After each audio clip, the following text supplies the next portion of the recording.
Hello and welcome to another episode of Bare Bones Wargaming, a show with no bells, no whistles, no frills, just a man, a camera, and his game.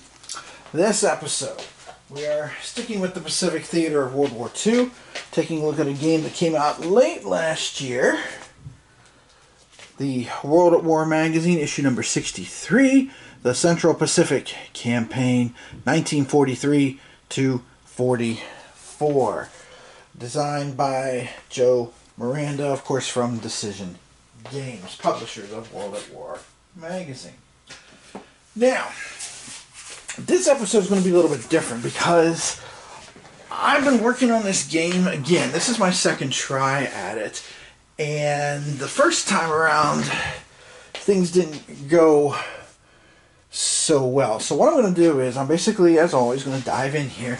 But I'm going to kind of, as I go through this sample turn, which I did part of yesterday, I'm just going to kind of show you where I'm running into trouble. And if I'm missing something, the proverbial forest for the trees, you know, I'd appreciate it if somebody puts it in the comments section, because I'm having some issues with the game, with the design, and that's what I'm going to share with you here now. So, first of all, the game is just what it says it is. It covers the advance across the Central Pacific done by the United States Navy while MacArthur was doing his advance up through New Guinea towards the ultimate goal over here, turn it, of the Philippines. Okay, and of course here in the middle you have your usual suspects, Tarawa. These all, I've always been honest about this, some of the pronunciation I'm not the best on. Coeligen, I think is how you pronounce that one. Truck, Saipan here, Guam, and of course Peleliu over here. Okay, so the goal of the game, of course, is to get over here to the Philippines. Alright, and you can win either one of two ways. You can win by victory points, by defeating Japanese forces and capturing the different spaces here. Notice it's a grid rather than a area or hexagonal map or even a point-to-point kind of map. Or you can win automatic victory by getting 6, I believe it's 6. Let me just double check this here, but I'm pretty sure it's 6 carriers that you must have. Yeah, 6 carriers located any map on the west zone edge. Okay, now this is my first problem because the automatic victory conditions, quite frankly, fly in the face of historical stuff. Now, usually I'm a big what-if person, but in this particular case, Truk here, the whole point of major bases, like Truk or Rabaul around the Solomons, northwest of the Solomons, the whole point of the island hopping campaign was to basically bypass, neutralize, and isolate these bases rather than spilling American blood for garrisons that could be tens of thousands, hundreds of thousands of men in these areas. But in order to win automatic victory, you have to capture Truk, which was never done. Okay, for that very reason. Because, you could just go by and isolate this area by capturing the places like the U.S. did, capturing both of these islands here, Saipan and Guam and Tinian over here. Okay, so that's the first problem I have with it. It's it goes against the whole concept of the U.S. plan here. It forces you to do something that, quite frankly, as a responsible commander, you shouldn't be willing to do. You should not be willing to spill your men's blood all over God's creation. You should be doing it economy of force. Biggest bang for the buck, while of course minimizing your own casualties. So there's my first thing with it. Now the game itself basically uses the Red Dragon Rising system, which was first seen, I believe, in S&T number 250, designed by Bruce Costello, and then, which was a variation of, oh, shoot, it eludes me now. But basically, it's the same one that's also used in Modern War Magazine number 1, where they expanded Red Dragon Rising to also include Green Crescent, which I did a video on a while back of that magazine game. Okay, so basically what that means is that each unit in the game, and let me just get like a sample here, carrier unit. Each unit in the game is rated for, from top left to right, for its ground attack value, air attack value, sub and surface. Okay, so here the aircraft carrier only get to roll, or you get to roll a die, and you have to hit 1 in order to get a hit. Whereas here with the air, you get to roll a die, and you need a 5 or less to hit. Okay, so it's using that kind of system, very straightforward, very simple, if you will. Which brings me to my second point here. This system was tried, or I should say, this system was attempted to be grafted onto an operational setting with another World at War magazine issue, the Norway 1941, which I tried. And it just didn't work out very well. And I think that's the same thing that's happening here, is the whole nature of the abstraction of the combat is better suited for a strategic game rather than operational. Because, I mean, clearly this is operational. This is one chunk of the Pacific campaign, you know, and a map basically covering from Tarawa to the Philippines as well. So, that being said, let's go ahead and let's take a look at a sample turn here. And again, I'm going to show you what I was doing the other day and show you where I'm having some issues, and then I'm going to kind of take it from there. Okay.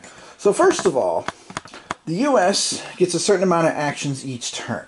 Okay, you get 1 action automatically, and then you also have your random event counters, which can give you more actions. Okay, the only other way to get extra actions is to capture spaces that have the star here, like Tarawa. That automatically gives you an extra one, which basically means you only have 1 action to start the game. Now, an action, if you know anything about the Red Dragon Rising system, can be used for a variety of different things. Okay, you know, for example, here, just looking at the back of the rule book.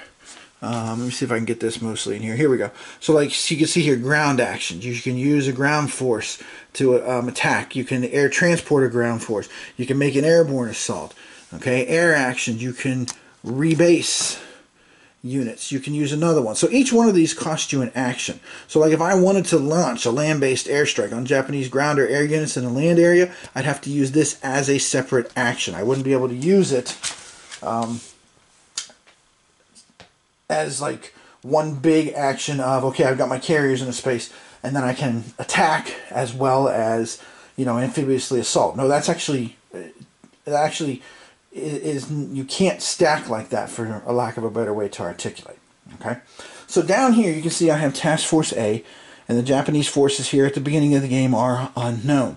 Now the stacking limit for U.S. forces at the beginning of the game is only 12 ships altogether. So let me show you the task force I put together up here. Let's kind of zero in on this a little more. Here we go.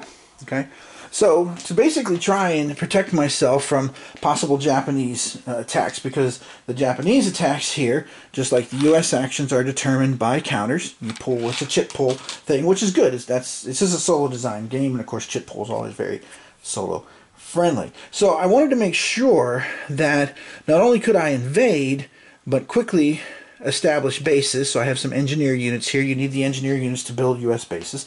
And then I also wanted to make sure I had enough shipping units to protect my invasion force as well as the carriers themselves, because you can't automatically lose the game by having no U.S. carriers of any type, that's CV, CVL, or CVE, on the map.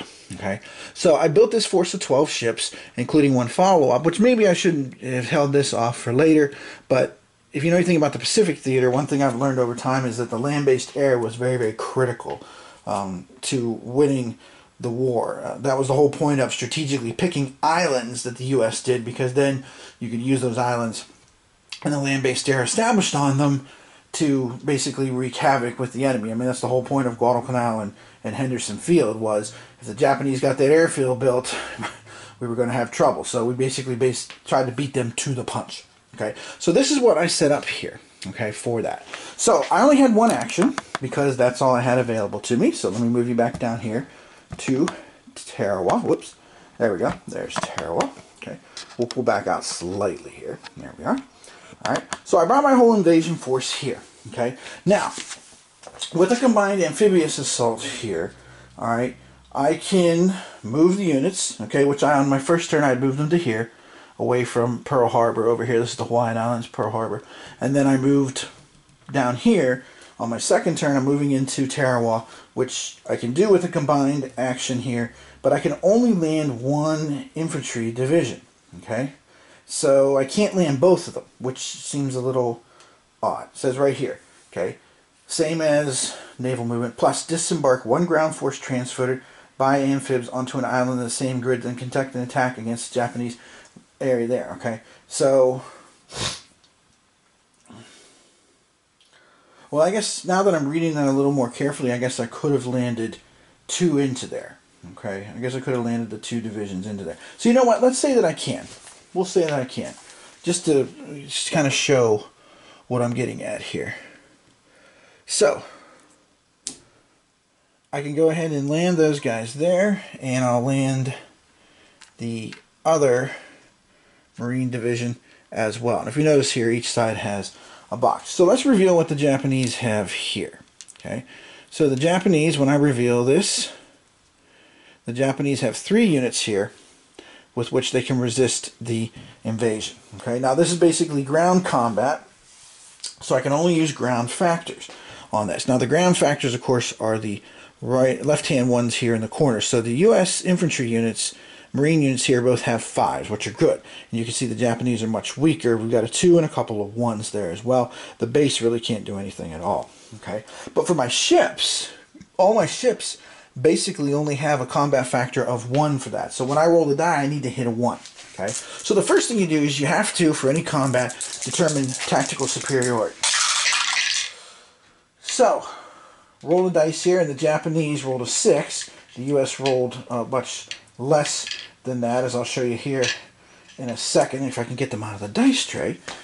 Okay, so the Japanese have the tactical advantage. Now in this game, tactical advantage means you get to shoot first and the consequences happen first. Okay, so these 3 Japanese infantry units here will have a chance to shoot at the U.S. infantry units. Okay, so we got 1 at 2 or less.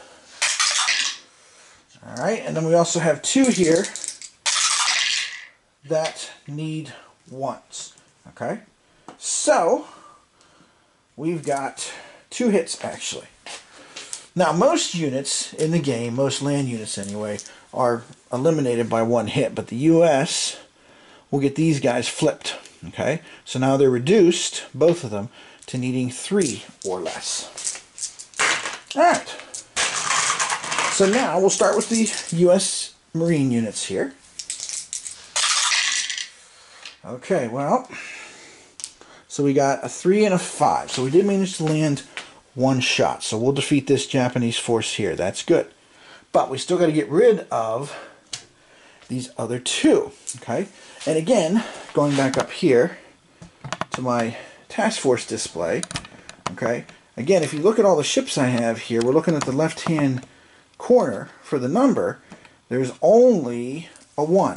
Okay? So I have to roll a 1, even though I get to roll basically 6 dice if you do the math there. But I need 1s, okay? Which, again, using math, you've got a 17% chance of rolling a 1 on a 6-sided die. So let's see how we make out. So back down here to Tarawa. There we go. All right. So, let me do my 6 dice here. 2, 4, 6. Here we go. Okay, so here's what I rolled. I rolled, whoops, all this mess. Now, if you notice there's only 1 hit. So I can't eliminate this 1 Japanese unit here, but that still leaves 1 Japanese force left behind. Okay? Now, that means I'm not going to be able to control it and clear the space out because combat is only 1 round. That's it. Okay? So, I can't get that bonus action because I don't control Tarawa yet, which is going to put me behind for the next turn. Now, the reason I'm kind of emphasizing that is this. Here's the deal.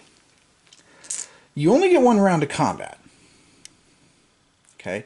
Which means, of course, also, if you do not clear it per Rule 7.9, I'll find it here so I can read it to you, so just give me a moment. A little bit of page-turning music.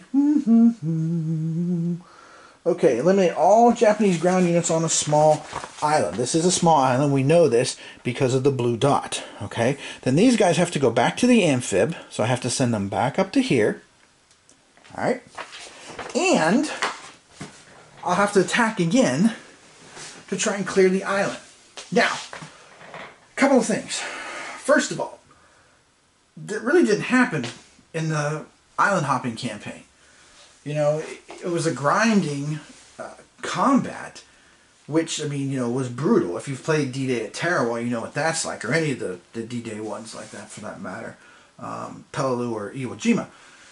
So, the guys going back on the transports, I mean, that would have been a disaster to have that happen. Second thing is this, and this I think is what's bugging me even more. Like I said, you only get one round of combat, okay? And I know that for a fact. Because, where does it say it? After the completion of the anti-ground stage, because basically you have all these stages here, okay? But we didn't need all of these because there weren't air units. There wasn't a surface one because we didn't have naval units. There wasn't a sub one. So basically we were just doing this one because it was just ground units involved. And of course the U.S. naval units that could hammer them. So, at the completion of the anti-ground stage, the battle is over. There are no multiple round battles. Okay. Let's go up here, shall we?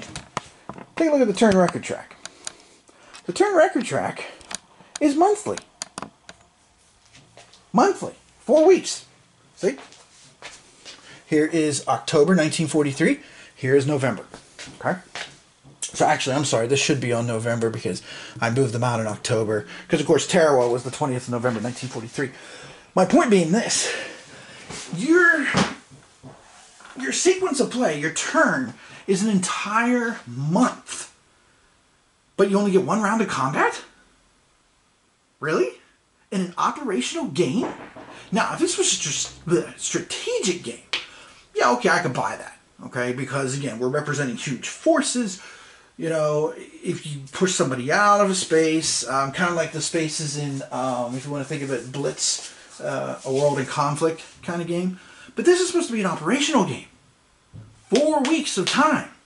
And you only get one round of combat. So if you get some bad die rolls, like I just had here, and that was one of the weaker islands, that wasn't even the bigger one, you can't, I mean, not only can you not recreate what happened, which, again, you know, I'm not the biggest, you know me, I'm not the biggest complainer of that because I believe in the what-if aspect of gaming. I mean, it's part of what I love about it. But if you cannot recreate something that was done in a certain amount of time, for example, a month. This turn is a month, okay? And granted, later on in the war, there are examples where things went on for months, you know, like Okinawa went on from April 1st to, I forget what day in June. I think it might have been June 1st. Okay, so that took 2 months to clear out Okinawa. But then again, we're talking Okinawa, which is right on the Japanese doorstep. They'd been there for 800,000 years kind of thing. Okay, so I guess my point is this. This is an operational game and you only get one round of combat. And you can't even keep the guys on the space because it's a small island. This doesn't add up for me. Okay, I mean, most of the U.S. units are divisions too. Okay, and I can't use any land-based air because Pearl Harbor is definitely too far from Tarawa to be able to do that. So, my point, I guess, being is this. This is what I was getting at before when I said this feels like you've taken the Red Dragon Rising system, which was designed for a strategic map, a strategic situation. You know, Taiwan is represented by one space on the map. The forces are you know, ginormous in size, you know, and you're trying to graft it onto a much smaller situation, and it doesn't seem to work. Okay, with these monthly turns, it just doesn't add up. And if you fail to take Tarawa right off the bat, unless you draw the proper marker out of the cup, you're going to be stuck with only one action again. Okay, because the U.S. actions, I'll read the rules to you here in a second. Literally, here we go. Okay, U.S. action. You get one action plus one additional action for controlling major objectives, the ones I showed you with the star, of which there are 4. So as you move further west, yeah, you're going to pick them up. Okay. Any additional actions generated by event markers, okay, which there aren't a whole lot of those. And if you don't get lucky pulling those, you're going to get slowed down, I guess, so to speak. So I guess my point here being is that the game feels off to me. Now again, maybe I'm wrong. Maybe I'm missing something. Maybe there is a, forest for the trees kind of aspect here. But this is the second time I've attempted the game, and I feel the same frustration level. Okay? I don't mind the fact, I'll say it this way, I don't mind the fact that I couldn't clear Tarawa. But the fact that I have to put all the guys back on the transport, how would that have played? I mean, it was a disaster, quote unquote, you could say. It was it definitely was a PR disaster. When those pictures showed up in Life magazine showing the half-buried Marine soldiers on the beaches of Tarawa, it shocked people. That was rough. That was brutal. Basically showing the American public, like, look, man, this is gonna be a long game, so to speak. This is gonna be a long duration event. This is not gonna be over in a heartbeat. Okay. And again, I don't mean to sound like a broken record here, but Dr. Meyer's book about contingent victory, about the Japanese, why their defeat was not inevitable, talks about U.S. war weariness, and how it was starting to grind, and the certain grumblings that were going on by like mid-1944, especially with the Pacific, mostly with the Pacific, to be quite frank and honest about it. Little foreshadowing, so to speak, you could say with Vietnam, this kind of attrition kind of thing, like, hey, we're going to wear you down and wear you out because we're willing to pay the human cost, so to speak. So all that being said, like I said, I just can't wrap my head around it. And again, please feel free in the comments, to express what you're thinking here about this, if you're familiar with the game well, or even just based on what I've said. I'm just having a hard time because it just doesn't feel right. And I know I've mentioned that before about how a game feels. But this one, and I like the Japanese part of it. I like the chit pull, activating the Japanese forces. And, basically, if you have a U.S. unit that's out here on the map, like right now I'm here at Tarawa. So depending on what Japanese one I pull, let's see what I pull, just out of curiosity. Sorry, you know me, I like to mix my counters around. Okay. So this is going to be, we're looking at a potential air-ground situation here for the Japanese. Okay. So, there's an airfield here. There's an airfield here. There's an airfield here. So that could cause trouble for my invasion force. I like that. I like how the chit pull is for the Japanese side, because it is basically like reacting, like, holy smoke, there's American forces at Tarawa. Dude, we got to step on them now. We got to crush them, like an amphibious assault. You got to nip it in the bud. You got to hit it as fast as you can before, they get their foothold and stuff. So I like that part, but I don't like the action-based thing. I don't like the RDR system here. And I have to admit, I was a little disappointed by this game because, quite frankly, I expected this game, with some changes, obviously, and modifications, to be similar to the Midway Solitaire game, which came out in World of War magazine. I forget which issue off the top of my head. But as you know, I did a video, several videos for that. That I really enjoyed. That was a very good solo experience. Why this was done, I'm not sure. I know that, Joe Miranda's designs are usually solid for me. I enjoy most of his games, but this is, and I think he did the Norway 1941 too. This is the second one that's been kind of a swing and a miss for me, using this system in an operational setting. It just doesn't, I don't think it translates well. That's probably the best way to put it. So, but the Midway Solitaire system, to finish that thought, that was a fun game. I enjoy that game a lot. I haven't played it for a little while, but I probably should pull it out again. So I don't know, what I'm going to do here. Maybe I'll just make some modifications myself for the U.S. side, to maybe make it a little more like the Midway Solitaire game. I don't know. I'll have to see if that would work, with the Japanese forces here and stuff, and the way the AI works in this game. Because it's just, like I said, it just doesn't click. It just doesn't feel right. And I have been disappointed in this game. You know, I really had high hopes for it after the Midway Solitaire. I was like, cool, this would be awesome, but it hasn't been.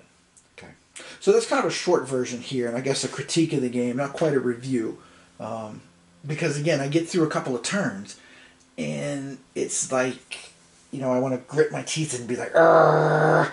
And you know, you really shouldn't be playing a game, you know, the whole time sitting there being like, okay, now I have a problem. Okay, this is supposed to be fun. It's supposed to be enjoyable, and I just can't. I just can't wrap my head around the idea.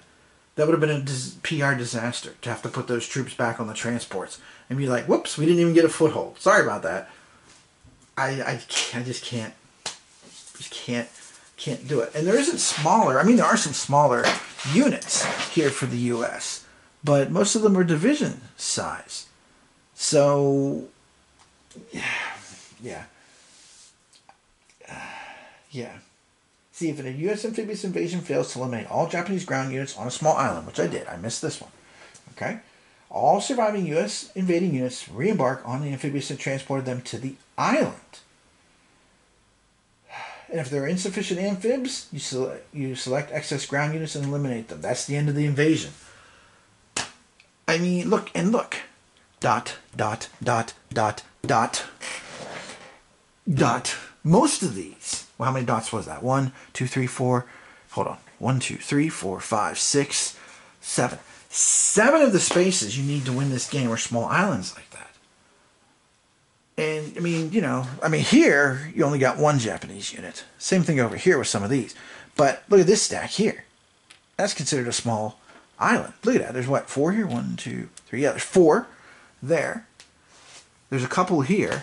So anyway, so that's my thoughts on the Central Pacific campaign. This is a game that I really want to like, but I just can't do it. It's not adding up for me. The scale, the rules are just, they don't feel like they're meshing together. And Miranda is working on another game, I always had a problem pronouncing this word, Centrifugal Force, about the early Japanese assaults. It's supposed to be a solo game with the Japanese running wild.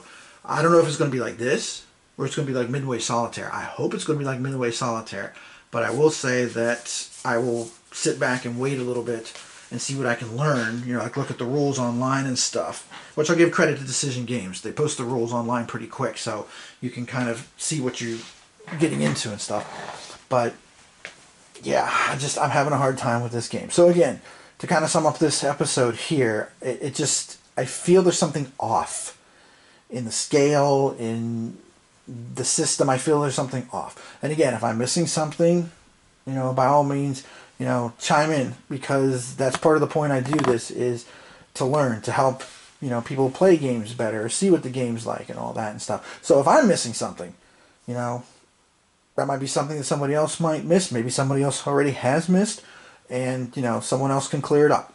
So that's the way I look at it. So right now, I'm going to close the book on the Central Pacific campaign, partly because, to be honest about it, my supplies came today, so I'm ready to start kind of really working on what I mentioned last episode, my own design of carrier warfare, which I'm hoping is going to be engaging enough, but simpler than carrier or flat top, but more complex than, say, the Fires of Midway, or actually that might be it, or the Fires of Midway. I'm trying to think of another carrier-based game, but I'm hoping it'll fall in between those two. So let's put it that way. I'll give more information on that as we move along. So, my thoughts and ideas on the Central Pacific campaign from World at War magazine. So this is Tim Korchman from Bare Bones Wargaming, saying thanks for watching, and we'll see you next time from I don't know where. Maybe there may be a raw prototype map set up here, and rules and stuff that I'll share, or maybe it'll be another Pacific Theater game. we'll see. I just can't, for some reason, I can't seem to get away from the Pacific Theater right now. I'm just enjoying myself too much with it. So, but I've done quite a few videos on Pacific Theater games, so I'm kind of running out of topics there. So, anyway, to put a period on a sentence. As always, thanks for watching, and I look forward to any comments on this. Again, like I said, if I'm missing something, by all means, in a civil discourse sort of manner, a civil manner, I'm more than happy to discuss. Or as Ross Perot said, I'm all ears. So, yeah. Alright, thanks for watching. See you next time.